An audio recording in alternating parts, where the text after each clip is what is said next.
সপ্তাহের শুরুতেই কার্যকর হয়ে গেল গুন্ডা দমন আইন। পশ্চিমবঙ্গের সমাজ বিরোধী কার্যকলাপ এবং সংগঠিত অপরাধ রুখতে এই আইন এনেছে রাজ্য সরকার।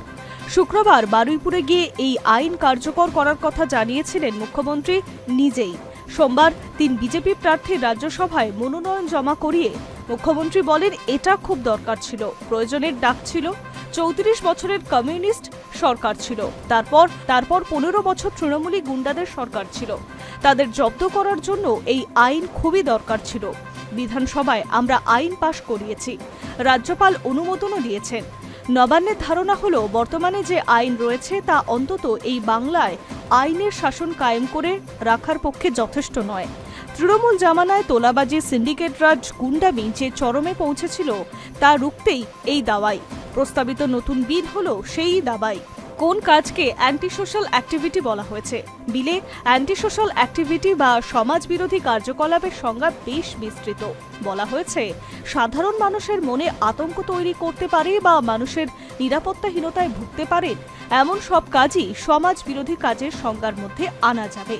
এর মধ্যে রাখা হয়েছে জনশৃঙ্খলা নষ্ট করা, মানুষের জীবন বা সম্পত্তির ক্ষতি আশঙ্কা তৈরি করা, আইনসম্মত ব্যবসা বাণিজ্য বা পেশায় বাধা দেওয়া, বেআইনিভাবে কারোর স্থাবর বা অস্থাবর সম্পত্তি দখল করা, সরকারি বা বেসরকারি সম্পত্তির ক্ষতি করা, খনি, বালি, পাথর বা প্রাকৃতিক সম্পদ বেআইনিভাবে উত্তোলন করা, বন্যপ্রাণী বা বনজ সম্পদের ক্ষতি করা।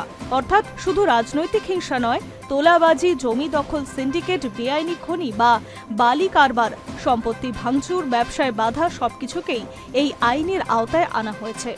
গুন্ডা বলতে কাকে বোঝানো হয়েছে? গুন্ডা শব্দটি আলাদা সংজ্ঞা দেওয়া হয়েছে এই বিলের ক্ষেত্রে।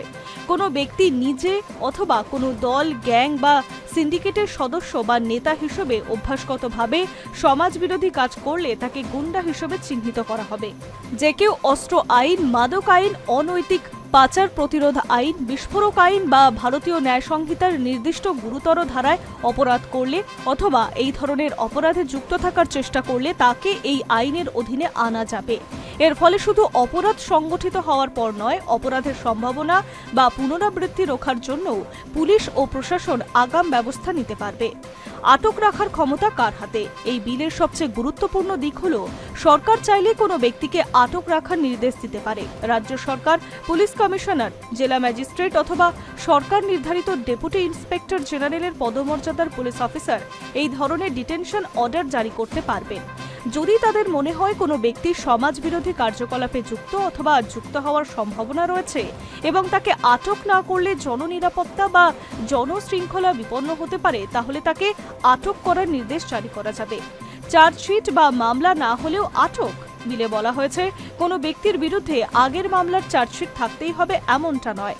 চার্জশিট না থাকলেও যদি পুলিশ বা প্রশাসনের কাছে রিপোর্ট থাকে যে কোনো ব্যক্তি সমাজ বিরোধী কার্যকলাপে যুক্ত, তাহলে সেই রিপোর্টের ভিত্তিতে আটকাদেশ জারি করা যাবে। তবে বিলে এটাও বলা হয়েছে, এমন নির্দেশ দেওয়ার আগে সাধারণত সংশ্লিষ্ট ব্যক্তিকে কারণ দর্শানোর সুযোগ দিতে হবে, কিন্তু জনস্বার্থে বা পরিস্থিতির বিবেচনায় তাকে তাৎক্ষণিক পদক্ষেপ গ্রহণ করতে হতে পারে। সর্বোচ্চ কতদিন আটক রাখা যাবে? বিলে বলা হয়েছে, এই ধরনের আইনের অধীনে কোনো ব্যক্তিকে সর্বোচ্চ 12 মাস পর্যন্ত আটক রাখা যাবে। অর্থাৎ একবার আটক করার নির্দেশ জারি হলে এবং তা পরবর্তী পর্যায়ে অনুমোদিত হলে অভিযুক্তকে 1 বছর পর্যন্ত আটক রাখা সম্ভব হবে। তবে অনির্দিষ্টকালের জন্য আটক করা যাবে না। এর ওপর নজরদারির জন্য অ্যাডভাইজারি বোর্ড বা পরামর্শদাতা বোর্ড গঠন করা বিধান রাখা হয়েছে। অ্যাডভাইজারি বোর্ড কি করবে? রাজ্য সরকার এক বা একাধিক অ্যাডভাইজারি বোর্ড গঠন করতে পারবে। প্রতিটি বোর্ডে একজন চেয়ারম্যান থাকবেন, যিনি হাইকোর্টের বিচারপতি বা প্রাক্তন বিচারপতি। সঙ্গে থাকবেন আরও 2 জন সদস্য, যাদের হাইকোর্টের বিচারপতি হওয়ার যোগ্যতা থাকবে। কোনো ব্যক্তিকে আটক করার পর 3 সপ্তাহের মধ্যে সরকারকে সেই মামলার নথি অ্যাডভাইজারি বোর্ডের কাছে পাঠাতে হবে। বোর্ড দেখবে ওই ব্যক্তিকে আটক রাখার যথেষ্ট কারণ আছে কিনা। বোর্ড চাইলে আটক ব্যক্তির বক্তব্য শুনতে পারে, প্রয়োজন মনে করলে ব্যক্তিগত শুনানির সুযোগও দিতে পারে। তবে সাধারণভাবে আটক ব্যক্তির আইনজীবীর মাধ্যমে বোর্ডে প্রতিনিধিত্ব করার অধিকার পাবেন না। বিশেষ ক্ষেত্রে বোর্ড অনুমতি দিলে আইনজীবী রাখা যেতে পারে। বোর্ড যদি বলে আটকে রাখার যথেষ্ট কারণ রয়েছে, তাহলে সরকার আটক রাখার নির্দেশ বহাল রাখতে পারবে। আর বোর্ড যদি বলে যথেষ্ট কারণ নেই, তাহলে সরকার নির্দেশ বাতিল করে ব্যক্তিকে ছেড়ে দিতে হবে। আটক ব্যক্তির অধিকার কি? বিলে বলা হয়েছে, কাউকে আটক করা হলে তাকে নির্দেশ পড়ে শোনাতে হবে, তার একটি কপিও তাকে দিতে হবে। কেন তাকে আটকানো হয়েছে তার কারণ তাকে জানাতে হবে। সাধারণত 5 দিনের মধ্যে সেই কারণ জানানো বাধ্যতামূলক। তবে সরকার চাইলে কিছু তথ্য গোপন রাখতে পারবে, যেমন কোনো গোপন সূত্রের পরিচয় প্রকাশ পেয়ে যেতে পারে, অথবা তথ্য প্রকাশ করলে জনশৃঙ্খলা, জননিরাপত্তা, অভ্যন্তরীণ নিরাপত্তা বা জাতীয় নিরাপত্তার ক্ষতি হতে পারে। এমন ক্ষেত্রে তথ্য প্রকাশের বাধ্যবাধকতা থাকছে না। আটক ব্যক্তিকে রাজ্য সরকার ও অ্যাডভাইজারি বোর্ডের কাছে নিজস্ব বক্তব্য জানানোর সুযোগ দেওয়া হবে।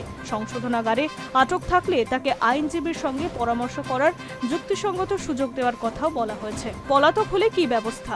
যদি আটকের নির্দেশ জারির পর কোনো ব্যক্তি পালিয়ে যায় বা নিজেকে লুকিয়ে রাখেন, তাহলে সরকার বা অনুমোদিত অফিসার আদালতে রিপোর্ট করতে পারবেন। গেজেটে বিজ্ঞপ্তি দিয়ে ওই ব্যক্তিকে নির্দিষ্ট সময়ের মধ্যে হাজিরা দিতে বলা হবে।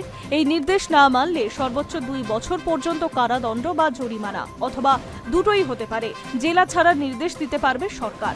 বিলে আরও একটি বড় ক্ষমতা রাখা হয়েছে।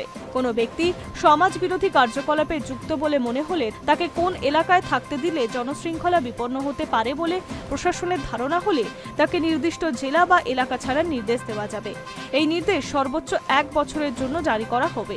অর্থাৎ কাউকে কোনো নির্দিষ্ট এলাকা, জেলা বা একাধিক জেলা থেকে বেরিয়ে যেতে বলা হবে না। পাশাপাশি তিনি কোথায় যাচ্ছেন, কখন ফিরছেন বা কিভাবে চলাফেরা করছেন তাকে একটি রিপোর্ট দিতেও বলা হবে। পুলিশকে তল্লাশি ও বাজেয়াপ্ত করার ক্ষমতা। এই আইনের অধীনে পুলিশকে তল্লাশি ও বাজেয়াপ্ত করার ক্ষমতা দেওয়া হয়েছে। সরকার বা অনুমোদিত অফিসার যে কোনো পুলিশ অফিসারকে ক্ষমতা দিতে পারবে। কোন জায়গায় ঢুকে তল্লাশি করবে, কোন ব্যক্তি, যানবাহন, নৌযান বা পরিবহন মাধ্যম থামিয়ে তল্লাশি করতে, কোনো নথি, টাকা, সম্পত্তি, জিনিসপত্র বাজেয়াপ্ত করতে যদি মনে হয় তার সমাজ বিরোধী কার্যকলাপে ব্যবহার হচ্ছে বা হতে চলেছে, তাহলে পুলিশ অফিসার সবকিছু বাজেয়াপ্ত করতে পারবে। আশ্রয় দিলে শাস্তি। যদি কেউ জানেন যে কোনো ব্যক্তির বিরুদ্ধে এই আইনে আটক বা বহিষ্কারের নির্দেশ রয়েছে, তবুও তাকে আশ্রয় দিয়ে লুকিয়ে রাখছেন, তাহলে তারও শাস্তি হতে পারে। সর্বোচ্চ 2 বছর কারাদণ্ড ও জরিমানার বিধান রাখা হয়েছে। প্রশাসনিক পদক্ষেপের বিরুদ্ধে মামলা করা যাবে কিনা বিলে বলা হয়েছে, এই আইনের অধীনে সৎ উদ্দেশ্য নেওয়া কোনো পদক্ষেপের জন্য রাজ্য সরকার বা কোনো অফিসারের বিরুদ্ধে মামলা, ফৌজদারি কার্যবাহী বা আইনি পদক্ষেপ গ্রহণ করা যাবে না। অর্থাৎ প্রশাসনিক সুরক্ষা একটি বড় ছাতা রাখা হয়েছে। তবে এই ধারায় ভবিষ্যতে বিতর্কের কেন্দ্রবিন্দু হতে পারে। বিরোধীদের প্রশ্ন হতে পারে, গুন্ডা ফেইথ বা সৎ উদ্দেশ্যের ব্যাখ্যা কে করবে এবং তার আড়ালে অপব্যবহারের সুযোগ থাকছে কিনা। সব মিলিয়ে গোটা নজর এখন এই আইনের দিকে। Hi news network.